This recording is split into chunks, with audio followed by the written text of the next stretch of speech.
여러분 안녕하세요. 오늘은 이토록 쓸모있는 불안이라는 책을 가지고 리뷰를 해보도록 하겠습니다. 이 저자 우보영 작가는 불안한 히치하이커로 살아온 34년 차 불안의 양면성을 잘 알고 있다. 불안을 적이 아닌 친구로 삼아 그것으로부터 진정한 자신을 발견하고 나답게 살아갈 용기를 내는 그런 기법을 인생이란 우주에서 터득했다고 이야기를 하고 있습니다. 학창시절에 한번 들어가 보시면 선생님이 오실 때마다 차렷, 경례 하면서 인사를 이끌어가는 반장이 있죠. 그 반장들이 잘합니까? 그 반장도 스트레스를 받는 모양입니다. 그 이야기를 할 때마다 약간 떨리는 목소리 들을 수 있죠.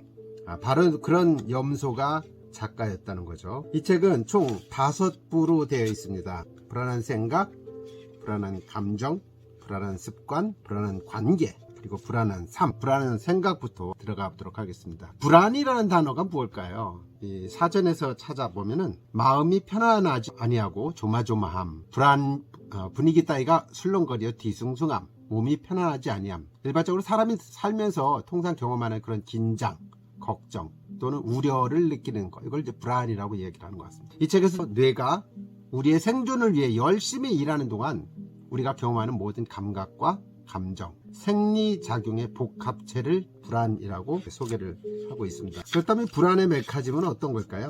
저자는 수십 년간 가장 활발하게 연구되고 있는 뇌과학 분야의 연구자료와 심리학, 철학 등 다양한 분야의 지식을 바탕으로 내 안의 불안을 이해하고 불안과 좋은 친구가 되는 방법에 대해서 말하고 있습니다. 불안한 생각이란 어떤 생각일까요? 인간은 현재뿐만 아니라 과거의 기억 그리고 미래의 예측 때문에도 불안하죠. 바로 생각에서 오는 겁니다. 생각은 현재에만 머물지 않고 늘 과거와 미래를 넘나들며 불안한 이유를 찾게 마련이죠. 아이는 태어나서 1살 정도 될 무렵이면 걸음마를 시작을 합니다.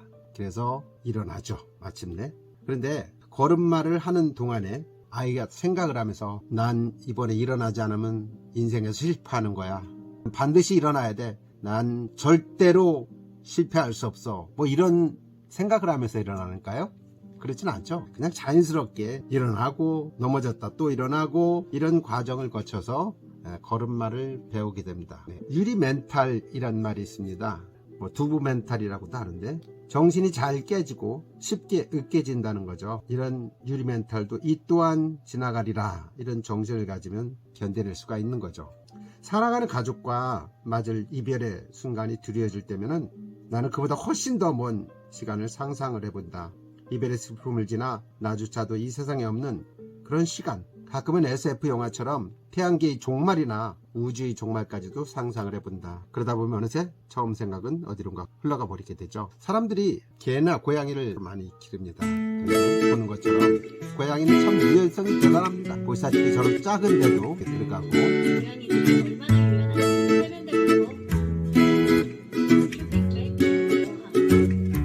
집사라면 알 것이다. 고양이들이 얼마나 유연한지. 세면대부터 상자, 쇼핑백, 어항, 가구 틈새 등 자신의 몸집보다 훨씬 비좁은 곳이라도 어디든 들어가는 고양이. 고양이가 이렇게 유연한 건 바로 이 쇄골 때문이다. 인간은 쇄골이 다른 뼈에 붙어 있어서 어깨를 움직이는 데 한계가 있지만 고양이의 쇄골은 뼈가 아닌 인대에 붙어서 어깨를 움직일 수 있는 범위가 넓다. 그래서 머리만 통과할 수 있다면 어디든지 비집고 들어갈 수 있다. 물론 가끔 예외는 있다. 또 고양이는 연골부자다. 강아지보다 뼈와 뼈 사이 물렁물렁한 연골이 훨씬 많아서 이리저리 몸을 더 접고 움직일 수 있다. 유연한 몸으로 자꾸 좁은 곳만 찾아 들어가다 보니 액체설도 있다. 액체란 부피는 그대로지만 용기의 모양에 따라 형태가 변하는 건데. 그렇다면 자, 저런 고양이처럼 생각의 유연성을 기르는 3가지 훈련법을 이 책에서는 제시를 하고 있습니다. 그 첫 번째가 이제 비판단 훈련이죠. 생각은 판단하기를 참 좋아하는데 다른 사람에 대해서 판단하는 걸 좋아하는 것, 그것보다는 판단을 유보를 해보자는 얘기죠. 두 번째는 이제 퍼센트 사고법입니다. 갈등이 있을 때 너는 항상 그런 식이지 뭐 이렇게 얘기하는 것보다 몇 퍼센트 정도 생각하는 것도 좋지 않을까. 세 번째는 이제 가변적인 해석법입니다. 어떤 문제 상황을 겪으면은 원인과 결과를 나름대로 해석하게 되는데, 이때 늘 같은 원인과 결과를 짝짓는다면 고정적 해석법을 쓰는 거고, 그보다는 이번에 준비가 좀 부족했어, 다음에 좀 나아질 거야, 이렇게 가변적인 해석을 하는 방법이 좋겠다는 얘기죠. 그래서 생각의 유연성을 기른다는 것은 메타인지의 유연성을 높이는 것이다. 두 번째, 불안한 감정이 되겠습니다. 여러분, 오징어 게임 보신 적 있나요? 오징어 게임에서 이러다 다 죽어 라는 장면이 나오죠. 그만해. 나 무서워. 이러다가는 다 죽어. 드라마 오징어 게임 속에서 오일남 할아버지처럼 이러다 다 죽어 하고 극도의 불안을 터뜨리면서 더 이상 무시할 수 없는 강력한 경고를 날린 것이죠. 이것이 공황 발작이라고도 합니다. 공황 발작. 감정이 우리에게 주는 특급 정보라고 할 수 있겠죠. 이렇듯 불안은 신중하게 행동하도록 이끌고, 두려움은 위험에 대비하도록 도우며, 슬픔은 우리에게 소중한 것을 깨닫게 합니다. 그래서 감정을 다루는 것이 중요하다고 생각하죠. 하늘에 떠가는 구름이 있습니다. 시냇물에 떠내려가는 나뭇잎이 있습니다. 시냇물의 흐름과 함께 나뭇잎에 실린 감정이 당신에게서 점점 멀어져 가는 것을 본다면 마음이 편안해지고 천천히 호흡하면서 눈을 뜰 수도 있겠죠. 인생에서 확실한 것은 없다. 불확실한 것은 반드시 나쁠까? 어떻게 사랑이 변하니 봄날은 간다 라는 영화가 있습니다. 아련히 마음 아픈 추억 같은 거 허지로 감독은 영화 전체 스토리를 봄은 또 오고 변하지 않는 꽃은 피고 꺼지고 감정이 버거울 때 우리는 어떻게 처신을 해야 될까요? 내 감정이 버거울 때는 5단계로 중독을 끊을 필요가 있습니다. 첫 번째는 눈 바라보기입니다. 눈은 마음의 창이라고 그러죠. 마지막으로 내 눈을 바라본 게 언제였는지 혼자 거울 앞에 서서 눈을 바라보면서 감정을 느껴보는 겁니다. 두 번째는 감정 환영하기입니다. 어서 와 하면서 나의 감정을 환영해 보는 거죠. 그리고 세 번째 단계에서는 왜 그런 거니 하면서 나의 감정을 걱정해 보는 겁니다. 네 번째는 미안하고 고마워 하면서 감정에 사과하고 감사하는 것이죠. 마지막으로는 언제든지 또 와도 돼 라고 하면서 감정의 자리를 마련해 주는 겁니다.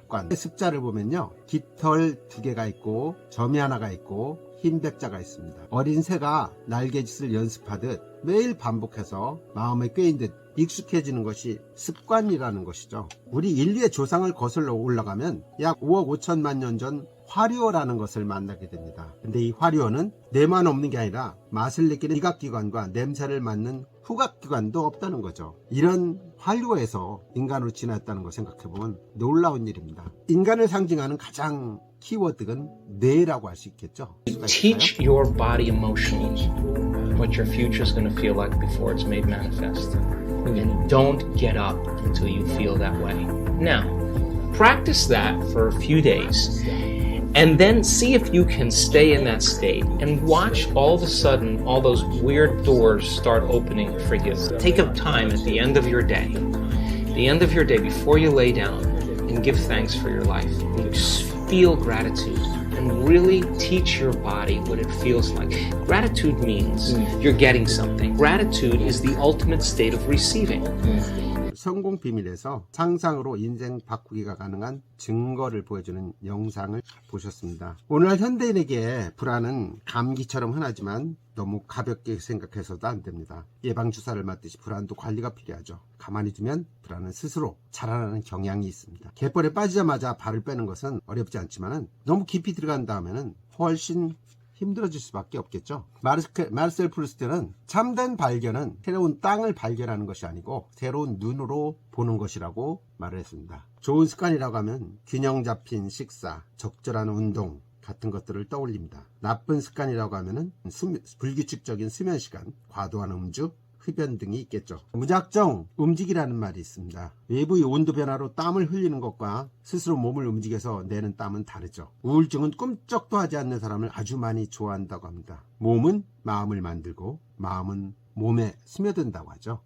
네 번째, 불안한 관계입니다. 헬렌 켈러는 사흘만 볼 수 있다면 이란 말을 해서 많은 사람들에게 감동을 안겨줬습니다. 헬렌 켈러는 밝은 곳에서 혼자 걷느니 어두운 곳에서 친구와 걷겠다라는 이야기도 했습니다. 어려운 상황을 맞이해도 혼자가 아니라 누군가와 함께 있다는 느낌, 공감의 느낌이 있으면 고난을 훨씬 더 잘 이겨낼 수 있다는 거죠. 공감이라는 것은 다른 사람들이 느꼈던 것을 느끼는 겁니다. 우리는 누군가 느끼고 있음을 느끼고 싶어 한다는 거죠. 공감을 하고 공감받는 순간 그 사이에서는 강력한 에너지가 오가게 됩니다. 에너지는 때로는 삶을 포기하기 직전까지 갔던 사람이 다시금 삶을 사랑할 용기를 낼 만큼 강력한 힘이 되기도 합니다. 이 책에서는 공감을 일으키는 작은 방법으로 5가지를 소개하고 있습니다. 다른 사람의 말이 끝날 때까지 중간에 끼어들지 않기, 상대의 제스처 등 비언어적 표현에도 주의를 기울이기, 나와 다른 의견이라도 그 의견의 흐름을 이해해보기, 상대의 생각과 살아온 삶을 이해하기 위한 질문을 하기, 내가 그 사람의 삶을 살고 있다고 상상해보기, 이런 5가지입니다. 또한 불안을 대체하는 방법으로 감사하는 마음으로 살아가기를 이야기하고 있습니다. 이따금 나를 사랑하는 주문도 필요하다는 거죠. 왜냐하면 관계의 출발점은 자기 자신이거든요. 부모 자식도 아니고 친구도 아니고 배우자도 아니고 인생에서 가장 중요한 관계는 자기 자신과의 관계다. 파트 5, 불안한 삶이 되겠습니다. 불안한 세상에 던져져 있는 것이 나라는 자기 자신이라는 거죠. 심리학자인 베리 슈워츠는 선택의 자유가 늘어날수록 만족감이 줄고 불안이 늘어난 현상을 선택의 역설이라고 설명을 합니다.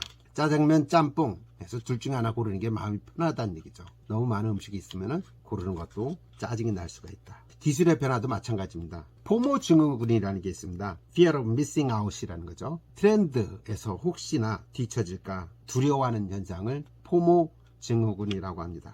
MZ세대조차도 이런 포모 현상을 느낀다는 거죠. 하물며 나이 많은 사람들은 오죽하겠습니까? 그런데 이 불안도 함께 간다는 겁니다. 복지국가에서 요람에서 무덤까지 이야기를 하는 것처럼 이 불안도 요람에서 무덤까지 우리와 함께 간다. 그러니 불안을 살살 달개서 같이 갈 수밖에 없는 거죠. 이 책에서는 죽을 때 가장 많이 후회하는 5가지를 이야기하고 있습니다. 간호사 브론니 웨어라는 사람이 죽음을 앞둔 이들을 보살피는 호스피스 병동에서 사람들이 가장 많이 하는 후회를 조사했더니 5가지가 나왔답니다. 첫 번째, 내가 진정으로 원하는 삶을 살걸, 일만 너무 열심히 하지 말걸, 내 감정을 솔직히 표현할걸, 더 가까이 지낼걸, 더 많이 행복해하며 살걸, 이런 5가지를 가장 많이 후회를 한다고 합니다. 사르트르는요, 삶은 B에서 D 사이에 C를 선택하는 것이라고 했습니다. 여기서 B는 벌써 태어남이고 D는 death, 죽음을 의미합니다. 태어남과 죽음 사이에서 우리가 선택할 수 있는 것은 C, 선택밖에 없습니다. 처음과 끝을 뺀 모든 순간을 우리는 삶이라고 설명할 수 있는 것이겠죠. 인생이라는 버스의 운전사에 대해서 재미난 이야기가 있습니다. 당신이 인생길을 운전하는 버스 운전사다. 승객을 태우고 가는데 가끔 마음에 안 드는 승객들이 탑니다. 실랑이를 벌이질 않나, 소리를 지르질 않나. 그렇다고 가는 길을 바꿀 수는 없다는 얘기죠. 여기서 이야기하고 싶은 첫 번째 메시지는 승객과 싸우지 말라는 것입니다. 여기서 승객은 감정과 생각을 이야기하겠죠. 두 번째 메시지는 당신의 승객 때문에 방향을 틀지 말라는 겁니다. 감정을 다스려서 여러분이 가고 싶은 대로 가야지, 감정으로 인해서 여러분이 가려고 하는 목적지를 바꿔서는 안 된다는 이야기입니다. 아모르 파티라는 노래가 많이 유행했죠. 독일의 철학자 니체가 얘기한 아모르 파티는 자신의 운명을 사랑하라는 이야기입니다. 이 말은 자기 운명의 주인이 되라는 뜻을 담고 있는 거죠. 어느 나이든 노 철학자가 젊어서부터 한결같이 죽음이 무엇인가에 대해서 깊이 생각하면서 연구를 했습니다. 그런데 자신의 삶을 정리할 때에 이르러서 새로운 주제가 강렬한 호기심을 일으켰습니다. 그것은 바로 삶이란 무엇인가였습니다. 이미 죽을 시점에 이르러서 삶에 대해서 알아가려고 했던 거죠. 이 책이 주는 결론입니다. 나를 키울 사람은 누구도 아닌 나 자신이다. 너무도 인간적인 불안 때문에 우리는 때때로 괴로움을 겪지만은 정말로 아름다운 불안을 통해서 인간은 성장한다는 사실이다. 불안은 인간으로서 인간답게 살아가는 삶의 아름다운 한가운데 있다. 이렇게 무조건 없애야 한다고 생각했던 불안이 이토록 쓸모 있을 줄 그 누가 알았겠는가. 앞으로 남은 인생 살아가시면서 불안은 동반자다, 이런 의식을 가지고 살아가신다면 삶이 훨씬 풍요롭지 않을까라는 생각을 해봅니다. 내용이 좋았다면 구독, 좋아요, 그리고 댓글